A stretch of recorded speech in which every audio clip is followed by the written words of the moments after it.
and Sycamore. It's time for our class reader. We will be reading the next chapter, which is called The Photograph, from the Skylarks War by Hilary McKay. Previously, Clary had just found a little bit more about her mother that she never knew before.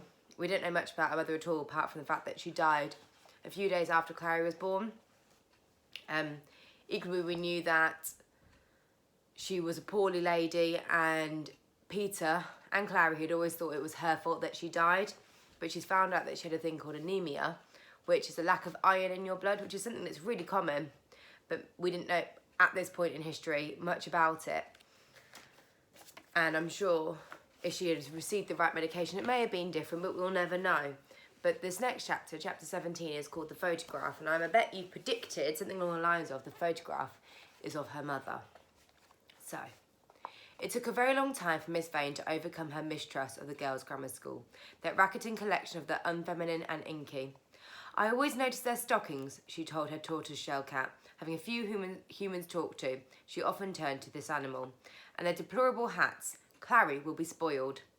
By this she meant that Clary would become nosy, opinionated and rough, Miss Vane explained to the tortoise-shell, who blinked in dismay.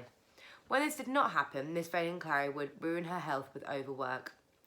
This also turned out not to be true. In fact, away from the seeping carbon monoxide fumes from the Miss Pinksy's paraffin stoves, Clary flourished. None of Miss Vane's other predictions came to pass either. Clary didn't destroy her eyes with reading, or begin arguing with her father, or take to eating buns in the street. Miss Vane, watching suspiciously from behind the curtains, could detect nothing concerning. Clary seemed to be managing all by herself. Miss Vane missed having Clary as a perpetual good deed. She also missed having someone to appreciate her latest cat story, or admire her knitting, or chatter beside her on a walk along the front. And so she was very thankful, one grey afternoon, to see Clary sneezing in the street as she fumbled for the key of a narrow stone house. She will neglect that cold and it will turn to pneumonia, the delighted Miss Vane told her tortoise-shell cat. I've seen it happen time after time. Galvanised by this improbable scenario, Miss Vane turned to her kitchen cupboard and, an hour later, when Clary answered a knock on the door, there was Miss Vane bearing onion soup, a stripe of red flannel to wrap warmly around Clary's throat, a large tin of mustard powder, and such a smile of pure happiness that Clary greeted her as if no crossness had ever happened at all. You should take a little dry mustard into your stockings feet on very cold mornings, said Miss Vane, quite husky with her joy at her welcome. I should never have thought of that, said Clary, hugging her again. By these means, Clary's sneeze was banished, and she and Miss Vane became friends once more. Clary was, as Miss Vane told the tortoise-shell cat, the same dear girl as ever, still writing letters to the boys, still painting her butterflies, still tiptoeing round her father, rather too confident about the safety of Zeppelin raids, and still hobnobbing with the rag-and-bone man. But that is nothing, Miss Vane assured her cat, compared to what I had feared. In her joy, she unearthed a length of tightly woven blue strip cloth, and she had put away for curtains, and made Clary a brand new dress. It turned out to be her finest creation ever. You are kind, said Clary. It has a 4-inch hem, and that gathers will let.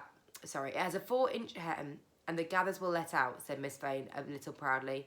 It really is almost your colour, you know. I don't see why it shouldn't last you for years. Clary rather feared this too, but she managed to smile anyway. Your father will be pleased to see you in something other than that school uniform, said Miss Vane. I don't think he really notices what I wear, said Clary doubtfully. Well, perhaps not, admitted Miss Vane. I think that you are old enough to understand, Clary dear, that your father has found parenthood difficult from the start. Has he? Why, after Peter was born, for instance, he was rarely at home, absent with his work for weeks at a time. Weeks, exclaimed Clary. Naturally, as a neighbour, I took an interest, and your poor mother was plainly not well. Here was Mrs. Morgan's news all over again. Clary only managed to steady her voice to ask, Did she tell you that? No, said Miss Vane, straightening her shoulders. She told me nothing, and it was not my place to ask. I tried. I simply tried to be... A tear rolled down her cheek, an honest, ungossipy, remembering tear. Kind, she said, blotting it. Oh dear, I hope I haven't said too much. Please don't repeat it, Clary. It was a sad time. Little Peter and his mamma, and your father so silent. It brings it all back. Remembering. Miss Vane paused to smooth the folds of her blue striped frock. Since then, of course, she said brightly, he has soldiered on wonderfully. Clary nodded, for a moment unable to reply. All that evening, Clary's mind was a tangle of the shadowy past and the uneasy present. She thought, I wish I had someone to talk about Mother and that illness, anemia, that she looked up in the dictionary so often. Who could it be? Peter was away. Mrs. Morgan had told her all she knew. Not Father. Never. Not Simon the bony one who Peter said had once voted on glimpsing someone else's nosebleed. Vanessa. Sensible, loving, cheerful Vanessa, at present slaving away in a hospital for wounded soldiers in Southampton. How did you begin all this nursing? Clary had asked her friend once at school. They are so surprised they let you. Everyone says you're not old enough. Oh, well, I was always too tall, Vanessa had replied very quickly and briskly. It's rubbish for dancing, but it does make a difference for other things. I lied about my age, of course, and put up my hair and wore a dreary skirt and borrowed my great-aunt's ancient blue hat. And I talked a lot about first aid and nursing and the training I'd already done. Had you? Asked Clary, astonished. And Dad being a naval doctor, that helped enormously. Shut up, I know what you're going to say. Anyway, I work jolly hard. I know you do. And I'm good at it, surprisingly. Not surprising at all, said Clary. The more Clary thought about her friend, the more she wished she could see her. There was still some money left from the £10 her grandmother had given her when she first began school, and she decided to use it. So she sent a postcard to the hospital, bought a third-class train ticket to Exeter and another to Southampton, and set off one Saturday morning with a dictionary in her bag. Vanessa was waiting at the station to meet her, bursting with questions. Are you all right? You didn't hardly say a word on that postcard. If you run away, Clary, you've done absolutely the right thing, and I'll look after you. Oh, Vanessa, of course I haven't run away. Well, the offer's there, and before anything else, I'm going to show you how to find your way to hospital in case you ever do.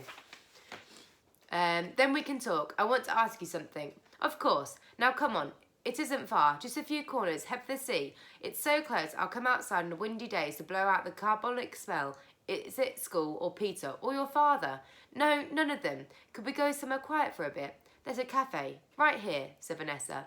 There you are. Sit down. What's the matter, Clary? I know it must be something worrying you to bring you all this way.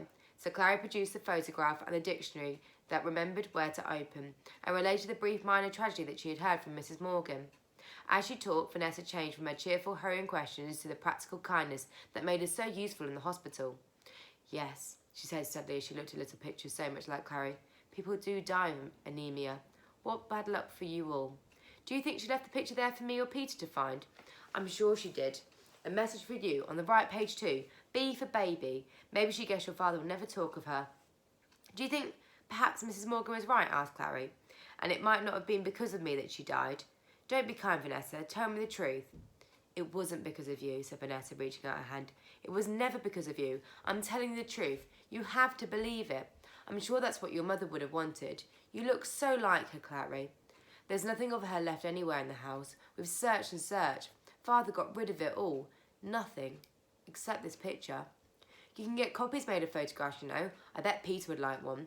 I don't believe for a second he blames you either. He's much too decent. Vanessa yawned hugely. Sorry, Clary. I've been up all night. I'm sitting down and being warm. That's sending me to sleep. Look after your photograph. She was Vanessa yawned again.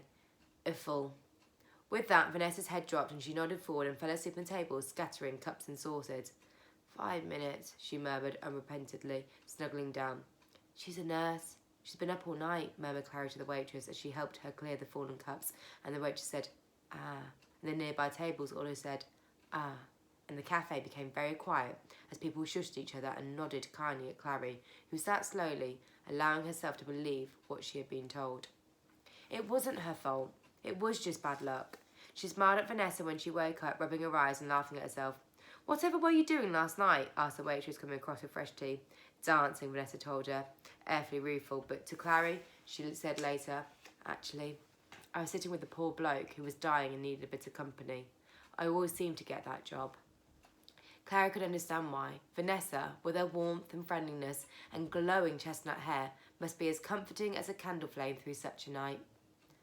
I never can believe they're dying, went on Vanessa. Never. I think, well, you've got so far. Back to England, safe in hospital, bandaged up. And they look too young. Young hands and hair, no wrinkles, no grey. But still they go. Very unfair after all our hard work. How gloomy I sound. I'm not really, I'm tough. So are you, Clary, stuck in that cold house alone with your father. I have Peter sometimes, and Simon almost every weekend. Good. Look after Simon for me, Clary. I will, I promised Clary. When students at Peter and Simon's school were over 16, they were allowed to go home for Saturday and Sundays if they applied for a weekend pass. Peter did this only very rarely, not only because he was studying hard for Oxford, but also because these days he had hardly any spare money for train fares or anything else. The year before, his godfather had died, and so had Peter lost his small private gold mine that had been so helpful in the past. It was different for Simon. He wasn't interested in studying, and he was never short of money. Almost every Friday evening he turned up on Clary's doorstep asking, "Is it all right? Do you mind?" It was wonderful to see such a friendly face, and Clary would pull him in at once. He always brought food, sausages or cheese or a pie. Vanessa said he would explain, fishing apples from his pockets. "Because everything's so short in the shops, Peter sent another book for you. Have you heard from Rupert?" He always had a message from Vanessa and a book from Peter, and he always asked about Rupert the minute she opened the door. "I don't want to be a nuisance," he said one Friday evening, stumbling into the brass top table, dropping a parcel and sending a vase flying. Sorry, is it broken? Gosh, I'm standing on the kippers." Clary rescued the kippers, and they were meant to be flat. He wasn't a nuisance. She had been feeling so lonely, and the vase didn't matter. "It was cracked anyway," she said. "It needed breaking. A letter came 5 minutes ago. I haven't read it yet." Clary, send more gingerbread and get Miss Vane knitting socks.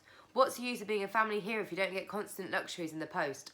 I've got the grandparents onto it too. I'm the golden boy in Cornwall these days, did you know? They served in the right thing and they couldn't be more proud. They've gone all patriotic and mad. Now, Clary, I don't want you to worry, and please understand that where I am is all right, perfectly adequate for football, although it'll soon be cricket season and then we'll have problems finding a decent wicket.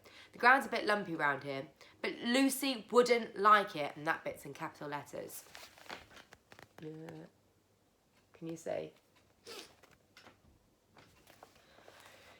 Darling Clary, make the grandparents see sense. Stop them sending Lucy here somehow. The fools. I'm shoving a few 10 bobs notes in with this in case you need a train fare. Yours with love and hope and faith, Roop. P.S. Don't worry about the cricket pitch either. Just post me the garden rollers from behind the shed in Cornwall. Love to everyone. R. He's all right, said Simon, sighing with relief. Who's Lucy? Chapter 18. Let's see how long it is. Horse transport. Oh, it's only 3 pages. All right, I'll read this one. Nobody that Rupert knew wore the truth home. Nobody that Rupert knew wrote the truth home. The day of the rose chestnut and the little cat, Mina, were over.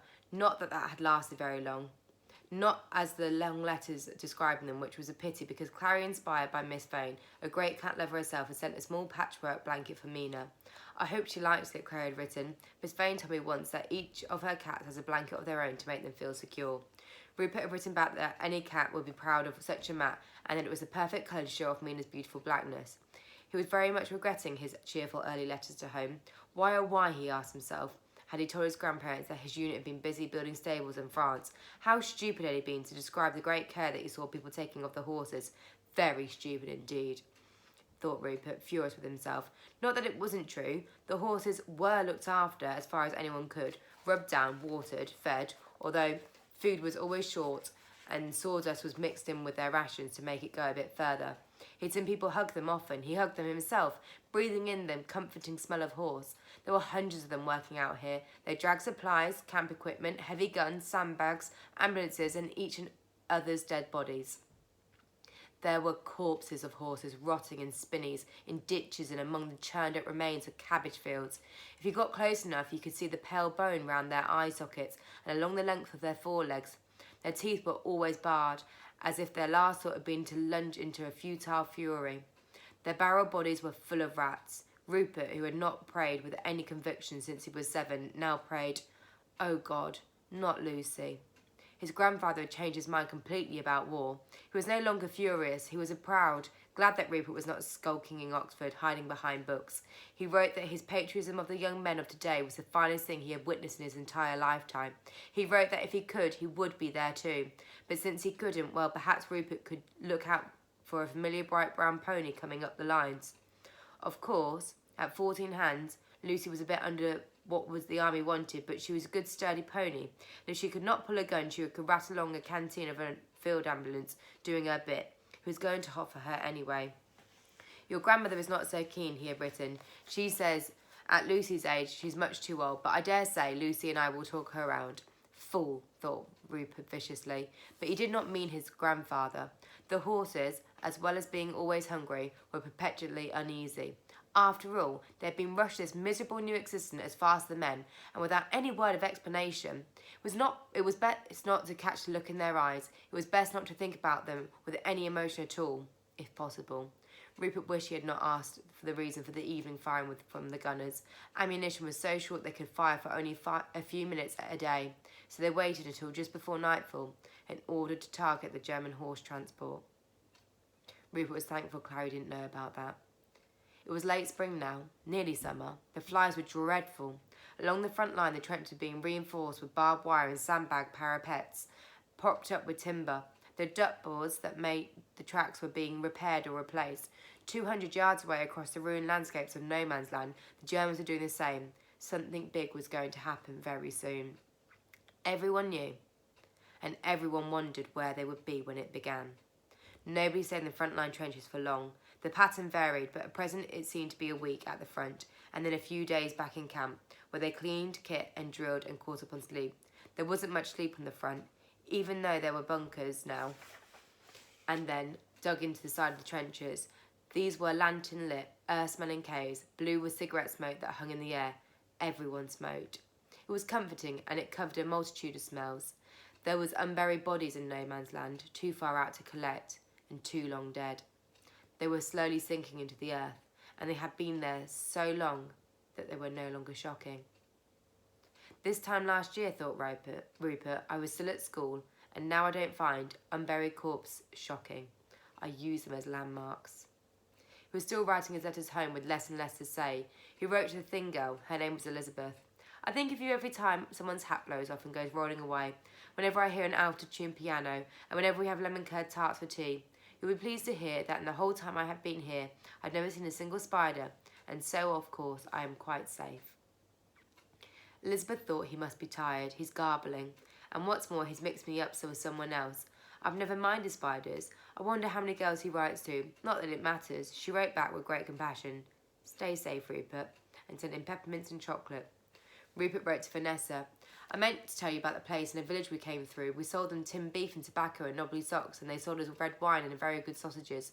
What's in the sausages, I asked, and the woman said garlic, rosemary, sage and pepper, and Villian gargons, allemands. Naughty German boys. Is that funny, wondered Vanessa. I suppose it is. I'm just in a mood. I think he's forgotten I'm working in a hospital full of men back from the front. I remind him. Darling Rupe, today 32 bedpans sluiced and scrubbed, 12 Macintosh sheets as above, 3 stockings left unladdered, all different shades of black unluckily, 2 slices of Victoria sponge, jam very thin and no cream at all, 1 fall on BTM, slipped on wet floor in sluice room, 26 dressings changed, 3 marriage proposals, 4 hours sleep last night, 0 mention of spiders in your latest. Thank goodness for that. Have begun to dread opening. Sam and Clary are up to something wicked. Good night, sweet dreams. May flights of angels, etc. Vanessa. Last of all, Rupert wrote, Wonderful Clary, the rain here is wetter than English rain. I'm getting severely trickled on. You might send me a small handkerchief for dabbing the drips from my neck. The other thing I would like, if you hope for the moment, is a magic carpet. Remember how you made one in Cornwall with that old landing rug by stuffing the lining with feathers and flowers and setting fire to the corners? Baffling that it wouldn't fly, but probably for the best, since you constructed it on a cliff top. I realise now that if you had sprinkled it with eau de cologne and a very small amount of gunpowder, you'd have had better luck. I would try to make one here, but unluckily no access to either eau de cologne or the right kind of feathers. Don't let them send Lucy here, just don't. Love to everyone, Rupert. Chapter 19, Lucy. Do you think they'll manage to save her? You'll have to wait and find out in the next chapter. I'll read the next part of our story as soon as I can, and I'll post it on the blog. Take care, Horse and Sycamore. I'll see you very soon. Bye.